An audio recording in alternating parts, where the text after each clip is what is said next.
মানেই প্রসেনজিৎ, আর প্রসেনজিৎ মানেই টলিউড।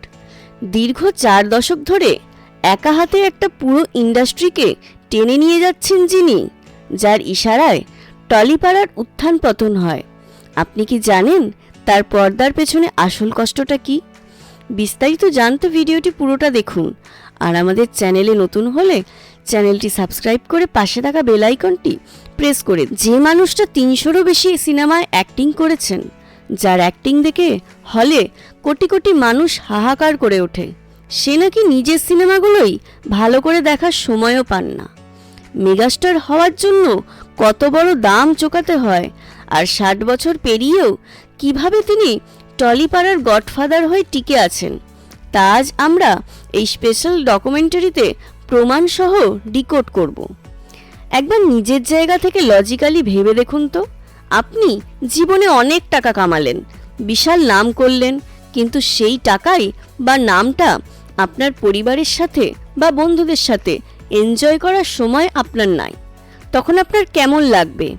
ঠিক এটাই হয়েছে বুম্বাদার সাথে। তিনি তার নিজস্ব ব্লগে এ লিটল অ্যাবাউট মাই হবিস পোস্টে সরাসরি লিখেছেন, স্টারডম আমাকে অনেক কিছু দিয়েছে, কিন্তু আমার থেকে আমার পার্সোনাল টাইম কেড়ে নিয়েছে। ভেবে দেখুন তো, ক্যামেরার লাইট অফ হয়ে যাওয়ার পর লক্ষ লক্ষ ফ্যানদের চিৎকার থামতে এই মানুষটা যখন একা ঘরে ফেরেন, তখন তার আশেপাশের কথা বলার মতন কেউই থাকে না। অবসর সময়ে বন্ধুদের সাথে আড্ডা মারাটা আমাদের কাছে রোজকার ব্যাপার হলো, প্রসেনজিৎ চ্যাটার্জির কাছে এটা একটা বিলাসিতা। এই কোটি টাকার গ্ল্যামারের পর্দার পেছনে লুকিয়ে আছে একটা ভয়ঙ্কর একাকিত্ব, কিন্তু তবুও তিনি থেমে থাকেননি। কেন? কারণ অ্যাক্টিং তার কাছে শুধু পেশা নয়, এটা একটা নেশাখোরামির পাগলামি। তিনি শুধু হিরো হয়ে থেকে যেতে চাননি, তিনি হতে চেয়েছেন অ্যাক্টর। এর সবচেয়ে বড় প্রমাণ হলো সৃজিত মুখার্জির জাতিস্বর সিনেমা। কুশল হাজরা চরিত্রকে ডিপ্রেসড আর রোগা দেখানোর জন্য প্রসেনজিৎ নাকি দিনের পর দিন শুধু ফলের রস খেয়েই বেঁচেছিলেন। আপনি চিন্তা করতে পারছেন, একজন মেগাস্টার যার চোখ মুখের গ্ল্যামারের ওপর কোটি টাকার বিজনেস দাঁড়িয়ে আছে, তিনি ডিরেক্টরকে বলে নিজের হাতে নিজের চুল জঘন্যভাবে কেটে ফেলেন। ব্লগে লেখা আছে, পাবলিকে তিনি নিজের এই কাঁচা পাকা আধ পাকা চুল লুকানোর জন্য তিনি সেই সময় একটা বান্ডানা পরে ঘুরতেন।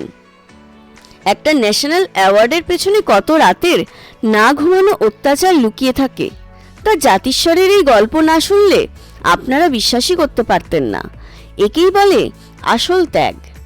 আর এই ত্যাগ করার শক্তিটা আসে কোথা থেকে? 60 বছর বয়স পেরিয়েও তিনি কিভাবে টলিউডের বেঞ্জামিন বাটন হয়ে আছেন? আসল শক্তি লুকিয়ে আছে তার ব্রুটাল ডেইলি রুটিনে। আজকের দিনে 25 বছরের হিরোরা যখন একটা হিট পেয়েই পার্টি করেন, মদ্যপান করেন, তখন বুম্বাদা ঘাম ঝরাচ্ছেন জিমে। তিনি তার এই জিম অ্যাডিকশনকে একটা পজিটিভ অ্যাডিকশন বা ভালো নেশা বলেই ব্যাখ্যা করেন। তার বডি ল্যাঙ্গুয়েজ আর ফিটনেস দেখে বোঝা যায় যে তিনি জানেন তাকে ফিজিক্যালি ফিট থাকতেই হবে। নিজের জন্য নয়, পুরো টলিউড ইন্ডাস্ট্রির জন্য। কারণ তিনি ভেঙে পড়লে পুরো টলিপাড়াই যে ভেঙে পড়বে। আর ইন্ডাস্ট্রিতে যখন ডেঞ্জার আসে, তখন এই লোকটাই বুক পেতে দাঁড়ায়। লোকটা সময় ছিল যখন টলিউড শুধু সাউথের কফি সিনেমা বানাতে ব্যস্ত ছিল, ভাবছিল সস্তা অ্যাকশন দিয়ে পাবলিক টানবে। তখন খোদ প্রসেনজিতের বিরুদ্ধে বিস্ফোরক মন্তব্য করেছিলেন। তিনি তার প্রেস কনফারেন্স আর ব্লগে ক্লিয়ারলি জানিয়েছিলেন, frame two frame south cinema copy করলে বাংলা সিনেমা তার আসল অতীত, তার বাঙালিয়ানা হারাবে। তার এই সাহসিকতা থেকে অবাক হতে হয়। তিনি সেই সব ইন্টেলেকচুয়াল বাঙালিদেরকেও কড়া সমালোচনা করেন, যারা শুধু বিদেশি সিনেমা নিয়েই বড় করে, কিন্তু হলে গিয়ে 150 টাকা দিয়ে কেউ বাংলা সিনেমা দেখার বদভ্যাস তাদের নেই। কেউ তাকে অপছন্দ করুক বা পছন্দ, বাংলা সিনেমার অরিজিনাল আইডেন্টিটি বাঁচাতে তার এই লড়াই স্বর্ণাক্ষরে লেখা থাকবে। কিন্তু এই কঠোর নেতা, এই বিশাল মেগাস্টারের ব্যক্তিত্বের পেছনে আসলে কে লুকিয়ে আছে জানেন? একজন খুব সাধারণ ভীতু বাবা। তিনি তার ব্লগে অর্গানিক গার্ডেনিংয়ের কথা লিখতে গিয়ে বোঝাতে চেয়েছেন কিভাবে একটা ছোট্ট গোলাপ গাছ ফোটার জন্য তিনি ছোট্ট বাচ্চাদের মতন খুশি হন। এই লোকটাই আবার চিলড্রেন্স সেলফ ডিফেন্স নিয়ে লিখতে গিয়ে দেখিয়েছেন যে আর 5টা সাধারণ বাবার মতন তিনিও তার ছেলে ত্রিশানজিতের সিকিউরিটি নিয়ে তার ভবিষ্যৎ নিয়ে কতটা ভয় পান। ক্যামেরার সামনে যিনি গডফাদার, ক্যামেরার পেছনে তিনি আমার আপনার মতোই একজন সাধারণ মানুষ, যিনি শুধু একটু শান্তি আর ভালোবাসা খোঁজেন।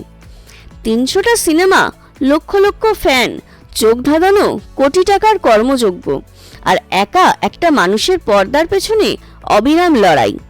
প্রসেনজিৎ চ্যাটার্জির কোনোদিন ফুরনোর নয়।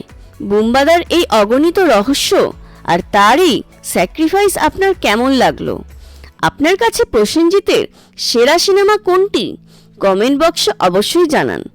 বাংলা পালস অরিজিনাল সিরিজের এই স্পেশাল মেগা ডকুমেন্টারিটা ভালো লাগলে এক্ষুনি লাইক করুন, বন্ধুদের সাথে শেয়ার করুন, আর টলিউডের সমস্ত আনসিন হিস্ট্রি জানতে চ্যানেলটা এক্ষুনি সাবস্ক্রাইব করে বেল আইকনটি বাজিয়ে রাখুন।